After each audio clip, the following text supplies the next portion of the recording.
You Booked It, episode 100. Hey, entertainers and performers of the world. I'm your host, Dane Reese, and welcome to You Booked It, where I chat with inspiring entertainment professionals 7 days a week. By digging into their journey, we're going to discover everything you need to do to have a successful entertainment career. You know, because training usually skips that part about how to actually make your skills work for you in the real world. Fellow entertainers, my drive here at You Booked It is to share the inspiring and incredible journeys of successful entertainment professionals. We're here to support your journey. So go to youbookeditpodcast.com and join the You Booked It email community, where we dig deep into truly actionable things you can be doing right now to book that next audition, submission, or gig. If you enjoy this free podcast, please show your support and search for You Booked It on Apple Podcasts or your favorite podcast app, where you can subscribe so you don't miss an episode, leave a rating, and review. And now, let's do this. Okay, let's get started. I am excited to introduce my guest today, Brad Greenquist. Are you ready for this, Brad? I think so. A little nervous, but yes, let's go. All right. Brad is best known for playing Victor Pascow in the original Pet Sematary. Other horror works include the films Lost Souls and Annabelle Creation, and television productions The Diary of Ellen Rimbauer, Stephen King's Golden Years, Monsters, and Grimm. He is also well known to sci-fi fans for his appearances on several Star Trek episodes, as well as Stargate, Heroes, and The Leftovers. Brad wrote, produced, and directed an award-winning short film, Run for Your Love, as well as producing another short film, Like a Butterfly, which garnered 17 festival awards. Brad works regularly as an actor, director, and producer in the Los Angeles area theater scene. He also teaches an on-camera acting class at his studio, Brad's Class, in Santa Monica. In his spare time, Brad trains in the martial art of Kempo and currently holds the rank of second-degree brown belt. Brad, that is a quick intro of who you are and what you've done, but why don't you tell us a little bit more about yourself? Fill in the gaps, who you are, where you're from, and a little bit more about what you do as a professional in the entertainment industry. Okay, I'll work backwards. I'm an actor, obviously. I've done a lot of movies, a lot of TV stuff. I built my career playing bad guys. So I never had my own series because I always got killed off at the end of the episode. But playing bad guys has been it's been a great way to have a career because they're all different and they're all really interesting. I mean, I have been everything. I've been murderers and rapists and serial killers and mass murderers and pedophiles, the whole gamut. And they're fun roles to play. That's been my career mostly. And now that I'm older, I'm playing things like bad lawyers and stuff like that. Nasty business people. Somebody told me I had been on over 100 sets. I guess that's probably true. Something like that.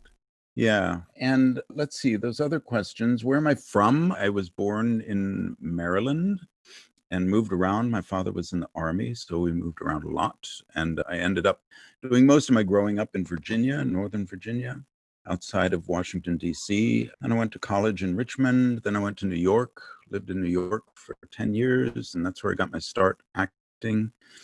And then moved to Los Angeles, and I've been in Los Angeles for 20-some years. Still acting, teaching a lot as well. I've been teaching for probably 20 years. I teach on-camera acting, teaching actors mostly how to transition from stage to film. And these days, I don't have live classes, of course, because we're in the middle of this pandemic. Right. So I do a lot of training online on Zoom, teaching everyone how to make good self-tape auditions. And in that way, I teach camera technique through the venue of self-taping auditions. And it's been really good, really good. And I've been very busy. I'll be glad when the pandemic is over so I can take a little break.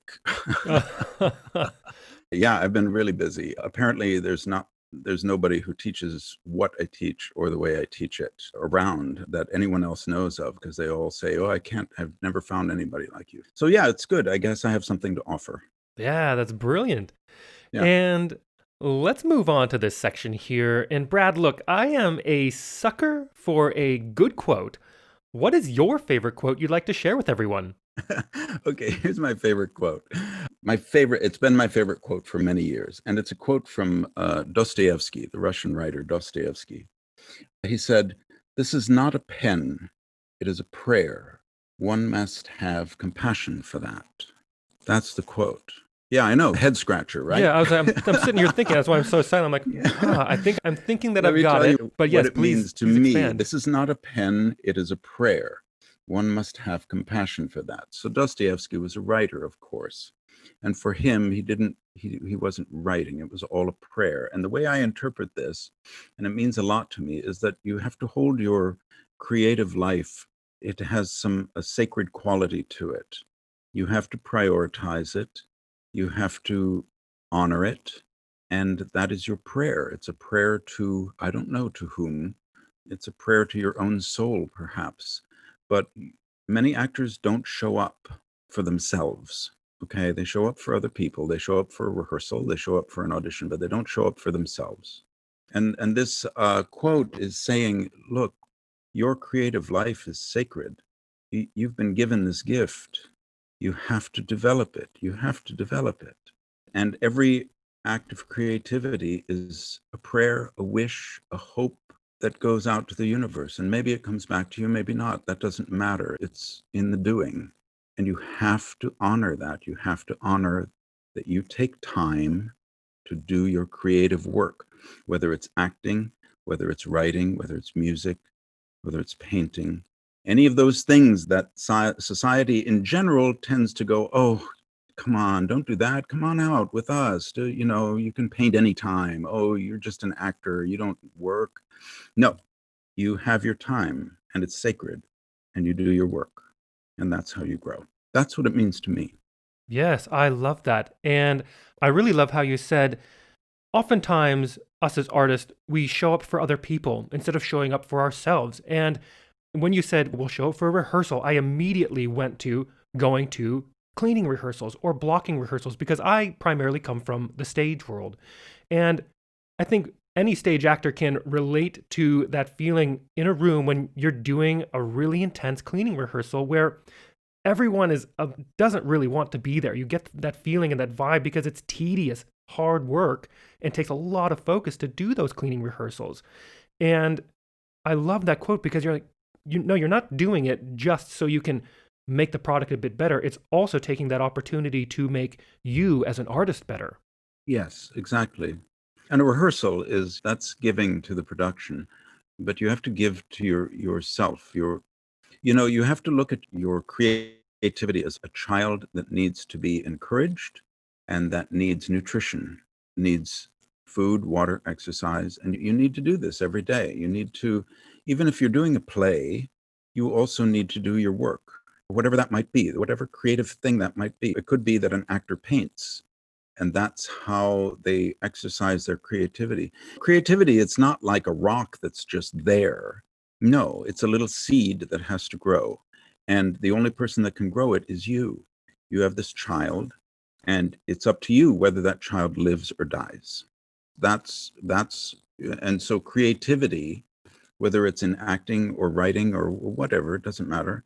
It needs to be given nutrition and it needs to be exercised. So you need to do things. You need to, there's nothing to stop an actor from learning a role. Learn Hamlet. Learn Hamlet. Just learn Hamlet, right? Learn Juliet. Learn any of the great roles. Learn them. Learn the role. Spend a year or two on one role, one play by yourself, right? That's how you grow. Baseball pitchers, they have to pitch every day. The hitters have to hit every day. Why should an artist not be doing that? Right? Yes. Yes, absolutely. I completely agree with you. I love that perspective. I love that. We tend to only show up when somebody says we have to be there. Yeah. But in the meantime, that creativity inside of you, that child is saying, "Oh, are you going to come over? Are you going to come? Are we going to go play?" And you just ignore it. And then 10 years down the line, you're wondering why you haven't made any inroads in making money with your creativity. Guess what? You haven't been there for yourself. Yeah. 100%. 100%. And I want to move on now to this section. And Brad, of course, you are an entertainer. I'm an entertainer. And I think that you'd agree that this industry can be one of the most subjective, brutally honest, and personally emotional industries in existence. And you know as well as I that in order to have and create a successful career in this industry like you're having now takes a lot of dedication and hard work. And while, yes, of course, there is an outrageous amount of fun and excitement doing what we do, there are also our fair share of obstacles, challenges, and failures we are going to experience and we're going to have to move forward through. So tell us, what is one key challenge, obstacle, or failure you've experienced in your career, and how did you come out the other side better because of it? My major obstacle was that I had nothing to recommend me to be an actor. I had no talent. I was very shy, very withdrawn, very insecure, a person who lived by routine. And I had nothing. I had nothing that would have ever told anybody I would make a career being an actor. Yeah. And seriously, no talent at all, none. And I overcame that by just persistence, I think. Just an incredible drive to be somebody. So I've worked very hard, taken a lot of classes. I still train, still now, and that was the biggest obstacle. And the thing that got me over it was just not giving up at all, just continuing to try. And it was worth it. Because otherwise, I'd have been unloading trucks for the rest of my life. And I'm certain of that. Yeah, right. And I think you said it right there. You just have to keep trying and trying and trying and showing up day in Yes. and day out. And like you said it through your quote, you have to feed that creativity. And Yes. as Yes. you feed it, it grows and it matures and it's become a very successful career for yourself. Yes. Yes. And that creativity connects to other creative people. And that brings you into a community of creative people. And then eventually you have to learn business, of course. But it's just, I refused to give up because there was no alternative. I didn't have the skills to do anything. Right. That's incredible. And let's move on to a time that I like to call your spotlight moment. That one moment in time you realized, yes, I am going to be an entertainer for a living, or maybe it was, yes, this is what I need to be doing as an entertainer. Tell us about that. Yeah, that's pretty clear.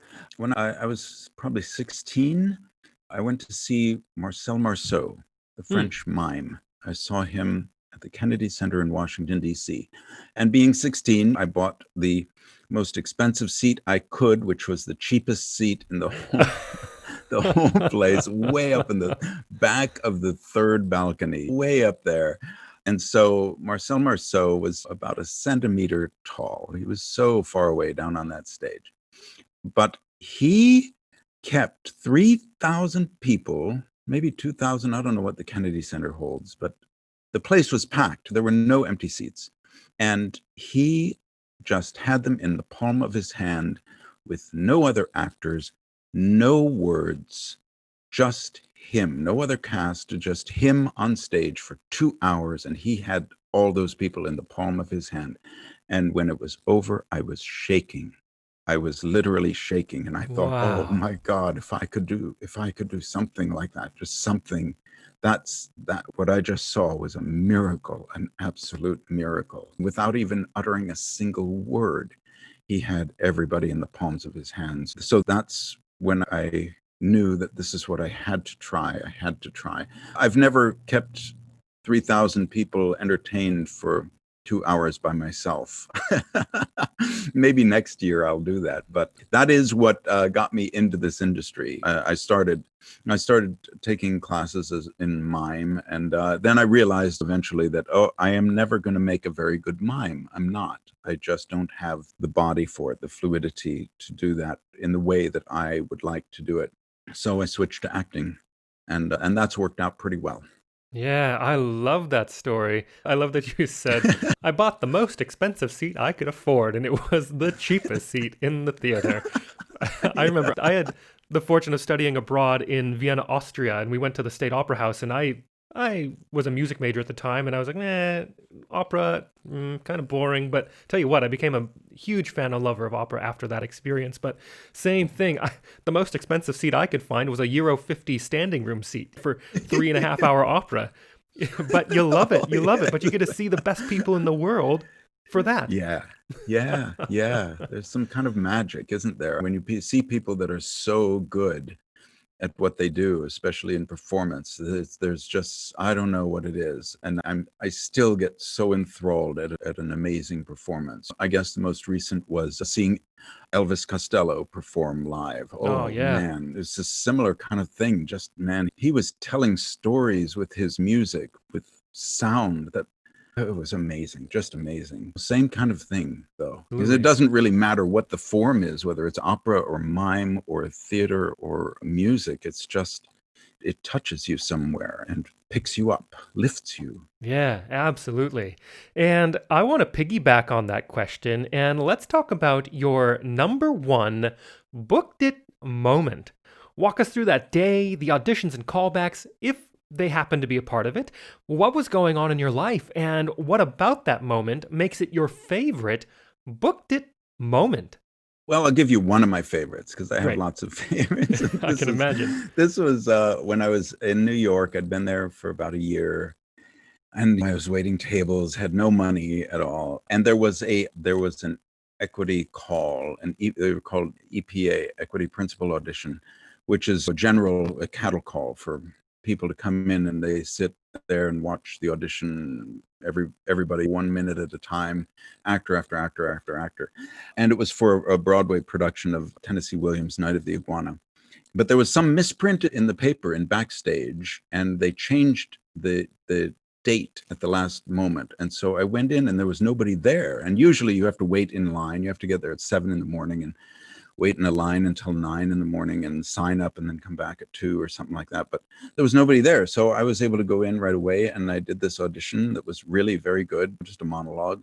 And the casting director said, "Oh, that was great. That was great. Stay in touch." I said, "Okay." So then I sent a postcard through the mail. That's how we did it back in those days. This was 84. I sent a postcard every day to that casting director saying, "Hi, still here, blah, blah, blah." And then after 2 months, I hadn't heard anything. So I thought, oh, okay, another disappointment. So I stopped sending the postcards. And 2 weeks later, I got this call saying, "Brad, we'd like you to come in and audition for the director for Night of the Iguana. Can you come in tomorrow? And can you have a German song?" Oh, okay. And I knew this friend of mine had worked at an amusement park where he had to sing a German drinking song. So I was like, okay, I'll learn this German song. He taught it to me. I sang it for a whole day, and then went down there, and the audition was in the theater, the Virginia Theater, I think it was, in New York on Broadway. And I did the audition, and after the audition, the director was mumbling to some people, and then they said, "Okay, thank you, Brad." And as I came down and was walking up the aisle, the director stepped out and he said, "You just love being up there, don't you?" And I said, "Yeah, I do." And he said, "Okay, good. I'll see you soon." And I was like, "Oh no." He said, "Do you want to be in this show?" And I said, "Yeah, of course I do." And he said, "Okay, I'll see you soon." And I walked out of the theater, and I turned a corner and went to a diner that I knew was half a block away. And I ordered a coffee and cried because I knew I was going to get it. And then I got the call that evening, and 2 days later we were rehearsing. Oh, It wow, was that's amazing. Yeah, I didn't even have an agent. I had nothing. I was new in New York, and I got this Broadway show. Unfortunately, the show bombed out of town, but it was still a great experience. It was a great experience, and it really, then was able to go to agents and say, "Well, I booked this Broadway show without an agent. How's that?" "Oh, what? Oh, yeah, I'll Oh, represent yeah, you." absolutely. So that was a really special one. That was really great. Oh, I love that story. So good. And let's take a moment to talk about the present. What projects are you working on now? What are you looking forward to? And look, it's a crazy time we are amidst this global pandemic. How do you see the entertainment industry moving forward in the next couple of years? I'm not working right now. I'm teaching a lot online, but I'm not performing. I've turned down a number of things because I'm 60 years old. It's too dangerous for me to be a guinea pig on the productions that are opening up. Los Angeles is on fire as far as this pandemic goes. There's so many infections and so many deaths. And I've known too many people who were severely sick for a long time, or people who have passed away because of the pandemic. So I don't want to take those chances. So I've been turning down everything that's come my way. But when the pandemic hit, I had two movies that I was going to do. One was a big budget film, like I don't know, like 2 weeks on a big budget film, and the other one was the lead in a low budget film. And I was doing a play. We were in the middle of rehearsing a play, and everything got shut down. And I don't know which of those projects, if any of them, they'll start up again. I don't know. I just don't know. But in the meantime, the play I was doing was about the Booth family, John Wilkes Booth and Edwin Booth and their crazy father. And I played the crazy father, Junius Brutus Booth. And part of the play, I had to perform a bit of Hamlet as Junius Brutus Booth would have done in 1840. And I started researching what actors did in 1840. Yeah. And this has become kind of an obsession with me. So even though I don't know if the play is ever going to be produced, if the theater will produce it, I've read over 70 books on the topic. I'm trying to figure out what actors did. And then looking at that time and how theater was and what actors went through then has just become a good obsession to have during this pandemic. It's kept me very, very, very active. Yeah, I love that. So that's what I'm doing. I don't know where it's going to lead. I have no idea. But see, here's the thing. It doesn't matter where it leads. It's the doing. It's doing it in the moment. It doesn't need to lead to a job. You see what I mean? The reward is in the doing. It's the doing. That's the reward. Yeah? Yes, absolutely. Absolutely. Well, let's move on to one of my favorite sections in the interview. I call it the Grease Lightning Round. I am going to ask you a handful of questions. I want you to answer them as quickly and concisely as possible, one after another. Are you ready? Yes. All right, first question. What was the one thing holding you back from committing to a career as an entertainer? There was nothing holding me back because I had nothing at my back. I had nothing to fall back on. So there was nothing. I had nothing holding me back ever. Love it. Second question. What is the best piece of advice you have ever received? Your only reward is in your performance. Great. And can you expand on that just a little bit more? Yes, I sure can. I studied with the actor Michael Moriarty for many years, and this is the advice he gave me. He said, the only thing you have control over in this business is your own performance. You don't have control whether you get the job or not, whether you're the right type or not. You have no control over that. You don't have much control over your performance in the final product. But what you do have your control over is your own performance. So you better enjoy it. So don't go to an audition and think that the reward is getting the job. No, the reward is the moment of performance. Are you enjoying it? Because if you're not, you got to change it, because that's the only reward you can count on, is the joy of performing in that moment. Absolutely. That's so true. I love that advice. It's amazing. And if you do that, you attract more work to you, by the way, because that's what I do. I really don't care if I book the job. I really don't. And what I want to do is I get to perform. I go in there and give them a little song and dance for 1 minute, no more, because you're not paying me. But I get my enjoyment out of it. I got to perform. I made somebody smile, or I made somebody go, ooh, creepy, And Yeah. just that lack of neediness is very attractive, and it brings more work to you. Absolutely. And that lack of neediness has come up a number of times throughout this interview process with different guests on the show. And you're so right. And I always say it, I can even attest every single booked it moment that I've ever experienced to that feeling. It's when I get in my head, when I feel needy, when I feel nervous, it just doesn't work. Yes, when you go in the room and go, please like me, it's a real turnoff. It's the same as going on a date with somebody who's so needy, who really needs you to like them or love them. It just chases you away. It's the same thing. But if you just go in and go, okay, I get to do a little performance. This is what I love to do. If I'm not enjoying this, then I ought to get out of the business. So I go Right. in, audition, or if it's nowadays, it's all self-tapes. So I have a great time making these self-tapes. And then everyone's, oh, that was great, that was great. But the reward really is just the joy of performing, because that is what drew us all to this career, is the joy of performing.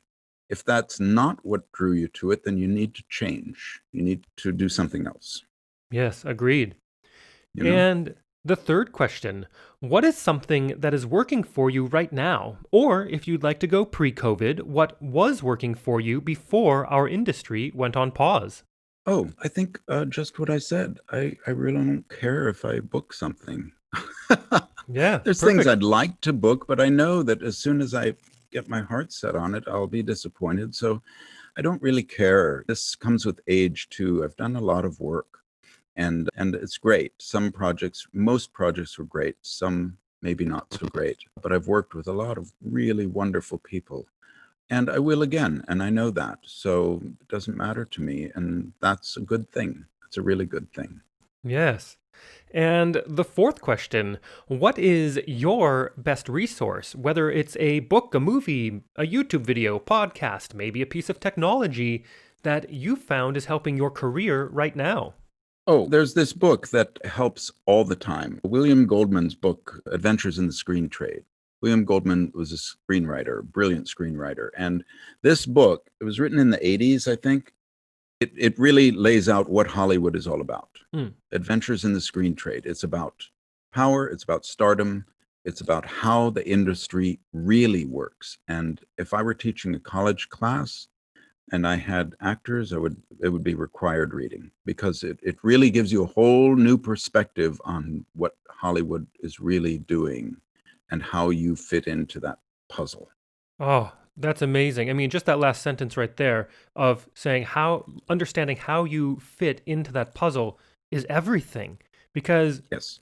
we are only one little aspect, one little inkling of an entire project. And to be able to, especially early on in your career, wrap your head around everything that's involved in creating a production, whether it's stage or film, you need to understand that if you have that idea in your head, it makes it a much easier, I think, to then go into those rooms with that lack of neediness as well, because you go, wow, I'm just one little part of this giant project.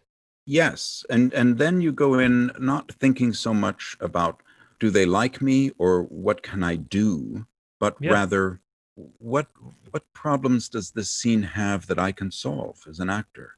How can my performance make this story clearer? Or Yes. what can I do to help this story be a little bit more moving, or a little bit more interesting, or simply tell the story in a very simple, direct way? What do I have to give to this project? Right? Not what am I going to get out of it? You see what Exactly I right. mean? Yes. What can I give to this project? How can I help this project? Why might they need me? Yeah, absolutely. If you learn to solve problems, if you learn to look at every audition as a problem solving, if you learn to look at every audition as a problem solving challenge, you will get farther ahead, because you are solving problems that nobody else knows how to solve, because you are the expert on performance. Mm. You see, director may not know how to solve this problem, or a writer, or a producer, or the cinematographer, but you might, because you are the expert on performance, and you know, oh, I need to lower my voice here and deliver it really quickly like that, and that'll draw people in for this moment here for the big reveal. That's how this scene should work. You see what I mean? Yes, absolutely. Love it. And the fifth question, if you had to start your career from scratch, but you still had all the knowledge and experience you've collected from your career in this industry, what would you do or not do? Would you do anything differently or would you keep it the same? It'd go the other way around, I think. I'd like to get some of that naivete I had when I started. Yeah. That I saw a video of Yo-Yo Ma, the cellist, and Mm. he was watching a video of his performance when he was 4 years old, and he turned to the interviewer and said, "That's what I'm always trying to get back to."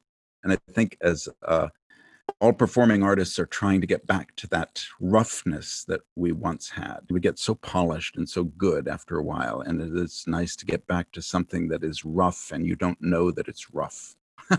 Yeah. But it's maybe more authentic. Yeah, absolutely. And the last question, what is the golden nugget knowledge drop you've learned from your successful career in this industry you'd like to leave with our listeners? The golden nugget I have is that there is no golden nugget. There are thousands and thousands of tiny grains of sand that you have to tend to. There's no one answer. But there's a lot of work to be done. And it's all in these tiny little things. You need to train. You need to keep at it. You need to live your life. You need to take care of your appearance. You need to constantly be reading, watching films. There's so much. It's a thousand little, tiny little golden nuggets. There isn't one. There's no one that's going to help you. It's a lot of them. A lot of them. Oh, And you need to seek them out. No one can tell you. You have to find them yourself. love it. I sound a little bit like Yoda, don't I? No, but it's great because we all have our own journeys, right? And in the things that inspire us and in our own skill sets and the things that we can bring to the table. And we have to experiment and try and find those. It's like mining. So you gotta sift through a lot of the dirt and the ore before you can actually find that little golden grain of sand. Yep, exactly. Yep, that's how it is. And you got to find a lot of them to have it add up to anything. Yeah. And Yeah. to wrap up this interview, Brad, it is time to give yourself a plug. Where can we find you? How do our listeners connect with you? Is there anything you want to promote? Oh, you can always find me on Instagram. That's pretty easy. Although I haven't been very active lately because there's been nothing to talk about because of the plague we're in. But if anyone out there is interested in getting some online training, feel free to go to my website, bradsclass.com, bradsclass.com. Or you can just Google my name, Brad Greenquist, and you'll end up at that website. And then you can email me through there. And if you're interested, we can certainly give you some training. I am working with people all over the globe right now. That's kind of cool. Doing self-tapes and just basic camera acting. And otherwise, that's how you can get a hold of me. That's how you can find me. That's where I am. Brilliant. And for everyone listening, I have put the links to his website and his Instagram in the description of this episode so you can easily connect with him. Brad, thank you so much. I feel like I've had an amazing masterclass through this interview. Thank you. You're very welcome, Dane. Thank you for having me on your podcast. It's been a real pleasure. Great questions, by the way. Great questions. Oh, thank you. The pleasure is absolutely all mine. Thank you. Thank you so much for joining us today. My one call to action for you is to go to youbookeditpodcast.com and join our free email community where we dig deep into a continually growing resource of truly actionable things you can be doing right now to help advance your entertainment career. Don't miss an episode. We have a new guest 7 days a week. Search for You Booked It on Apple Podcasts or your favorite podcast app and subscribe today. All the best to you. We'll see you tomorrow.